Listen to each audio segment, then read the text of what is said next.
Hey everybody, we are talking indie agency news preferred partners. These are folks that completely get what you're going through as an independent agency. So let's talk about contracts.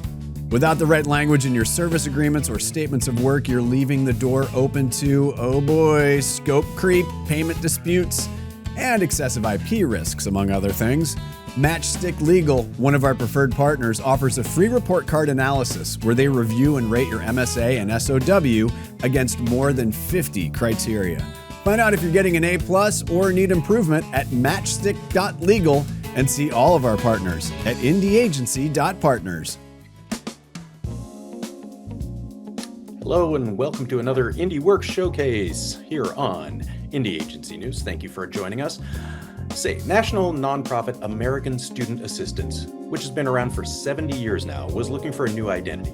They turned to Fuse Create, who was tasked to help Brightbound. All right, we're going to start over. Okay. National nonprofit American Student Assistance, which has been around for 70 years, was looking for a new identity. They turned to Fuse Create, who was tasked to help the now called Brightbound launch their new identity this year. The organization has, over the years, partnered with policymakers, educators, and other nonprofits to create better futures for students.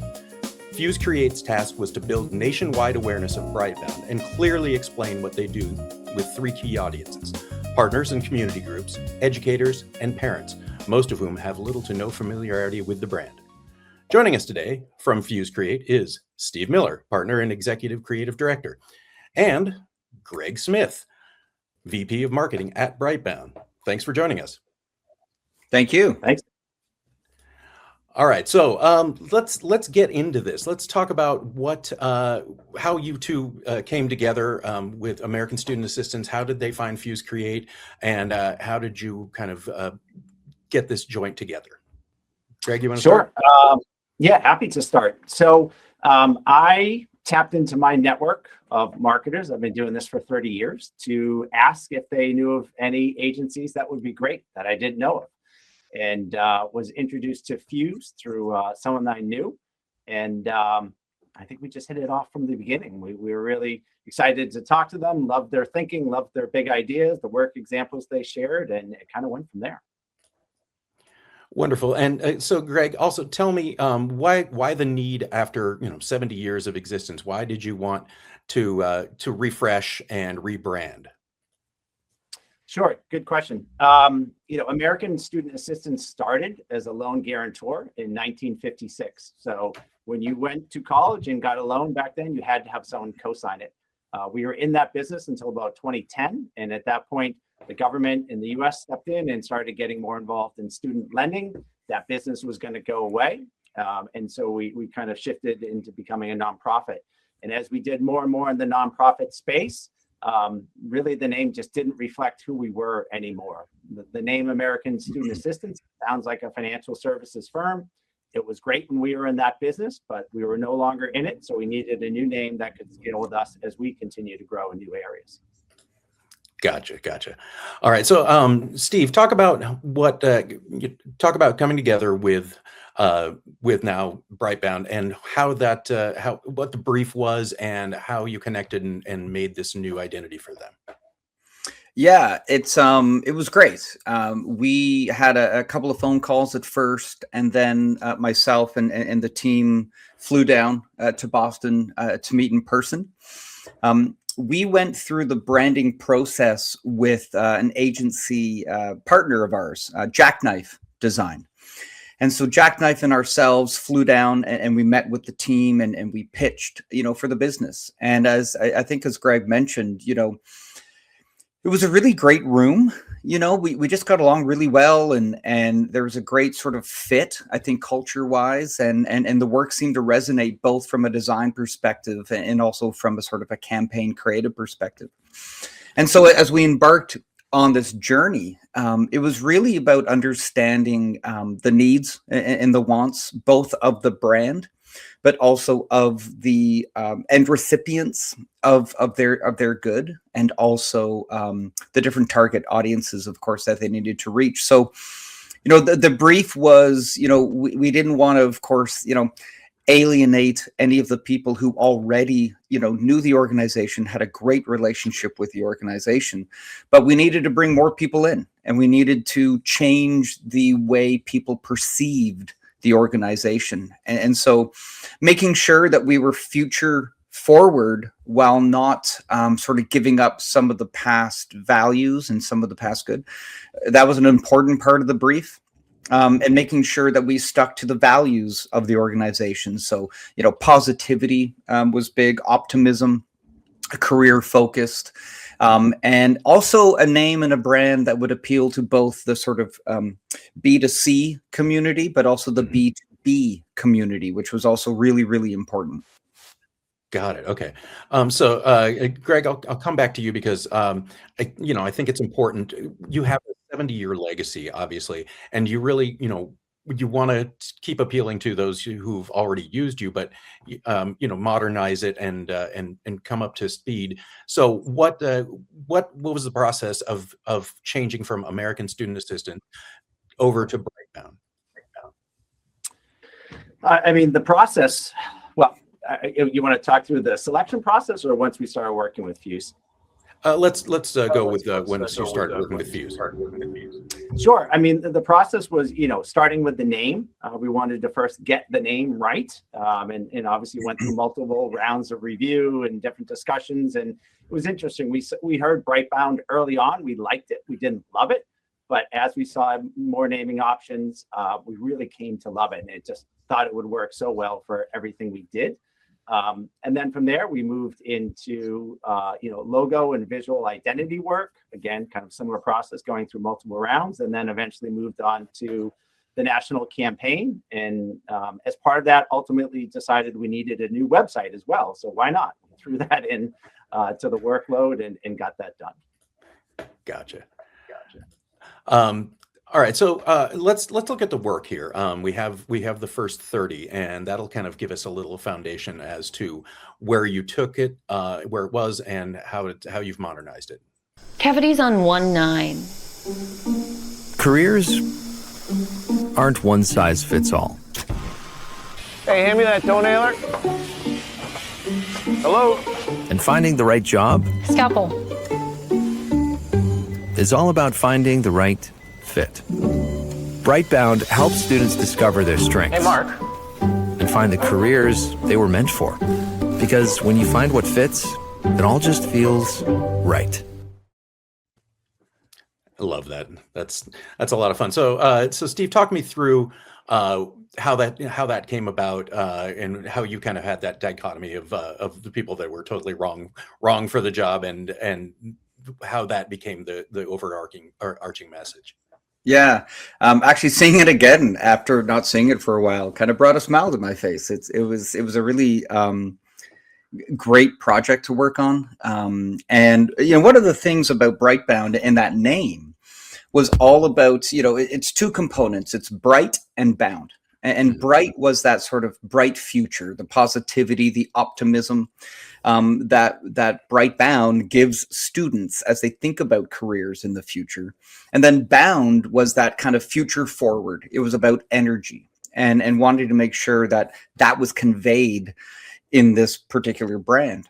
And then that subline, find your why, find your way, is kind of really what this spot was about. One of the things that Brightbound really advocates for is sort of exploring different likes and different career paths and experimenting. And so this notion of finding your right fit seemed to really fit well also with the organization. And so a really simple way to dramatize that was to put these kids, into situations they really want to be a welder or a judge or a mechanic or a teacher or an accountant, whatever it might be. But maybe the role that they end up in the beginning because of what the parents might have suggested or because of what they saw online, maybe it's not the right fit. And Brightbound can help those students get to that right fit simply by the tools that they offer, the guidance they offer, the partners that they have. And it really became just a really simple idea that we could do in OLV, TV, we could do it in print. And we found ways to do it in other ways, including online and including, even a most recent activation that we worked on together for South by Southwest. Right. And I think is this was that the activation? Yeah, that's the one. That's the one. Okay. Greg, talk me through what's going on here. Sure. So we decided to not do your typical booth or activation, but let's show up as a retail sunglass store. And it was just the talk of the event, I must say. As soon as people kind of became aware that we actually weren't a sunglass store selling sunglasses, but we were a brand and this was an activation and they were free, the crowds just mobbed us. And we went through almost 1,700 pairs of sunglasses in just over 2 days. And it was great because it was just a different way of engaging people who are interested in the brand, right? They were kind of shopping for sunglasses and we were almost their fashion consultant as we talked about the brand and what we do and how we might be able to partner with them. So it was a hit all around. It was great. And we're excited to take it to some other industry events in the near future. That's amazing. I love that. Steve, tell me how did it come to you to say sunglasses? I mean, is it the need in the bright Texas sun, or is this just something that kind of came to you? It was two things. Launching this rebrand, launching this new name, this new brand. We felt like, an information booth, just wasn't going to cut it. We had to make an impact. And at least for Fuse Create, we're all about turning heads. That's kind of our mantra. And so we wanted to do that with Brightbound at this first activation. And so maybe it's because I'm an 80s kid, I'm not sure, but that song, The Future's So Bright, I Gotta Wear Shades, what really stuck with us as we thought about this activation. And what a simple way to convey what Brightbound does. It helps brighten the future for students. It also kind of helps that sunglasses are such a classic and sought after swag item at conferences. Right. That those two coming together actually really created, as I think Greg said, a real moment for the brand during this conference. Certainly. And I always love a good Timbuk 3 reference. That's absolutely. Nice call out, by the way. Nice one. I was a child of the 80s as well. So, yeah. So no, this is great. So let's talk. And each of you can weigh on this.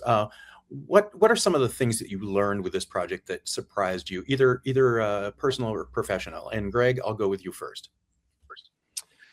Sure. I think the first thing that caught me off guard is just the amount of work that a full rebrand requires. It was probably 3 to 4 times more than we expected going in. And that was fine, but that was unexpected.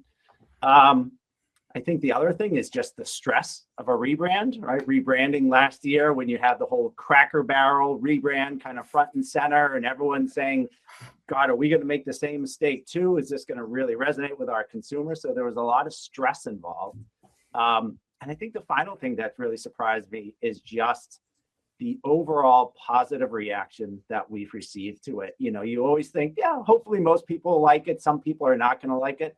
Quite honestly, we have not met a single person who doesn't love it, whether it's our board, our partners, our customers, the people at South by Southwest. Everyone just has said, wow, what a smart and just great name for what you do. Love the branding, love the creative work, love the campaign. So it's honestly gone better than we could have expected, which is great. Fantastic. And Steve, what did you learn from this? Yeah. Well, first, again, I want to shout out Jackknife, Design, who led the charge on the Brightbound rebrand.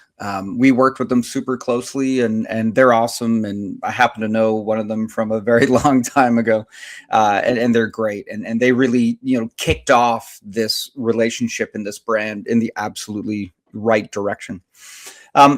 A couple of two things that I sort of took away, and one was a bit of a reminder, and the other was sort of new as we embarked on this job. The reminder was working with an organization like Brightbound, we have our immediate clients, Greg and Allison and Ashley, and they're awesome, and we're in the trenches together, and we've got the context behind everything. But then there's also that executive leadership team, and then there's also that board of directors, and so these sort of multiple layers of approvals and understand and getting really great insights from Greg and his team on, hey, how can we sort of make sure that as we present this up the ladder, that we're presenting it with the right context, that we're presenting it, with the right information, so that those higher ups can also get on board. And of course, we work with 3. And then the executive leadership team is sort of 6, and then the board of directors is 10. And as you get more people, you get more opinions. But as Greg said, Brightbound and the iconography and the little journey icon, that sits above the logo, that did always seem to rise up without a heck of a lot of selling. So that was really beneficial, but just a good reminder about these different layers of approvals that have to happen with boards and with executive teams. And then the other sort of interesting part that we found out along the way was, at first you think, okay, kids and parents, that'll be our target. But as it turns out, that's sort of like down the line. There's government organizations, and there's partners, and there's educators. The B2B side of the audience was actually came out on top as the most important audience to really try to reach, with the right messaging, with the right media, with the right activations, with the right website. And so that was a really great learning along the way, is sort of keeping that B2B hat on fairly tight, and rethink how we go out and actually message and who our audience is.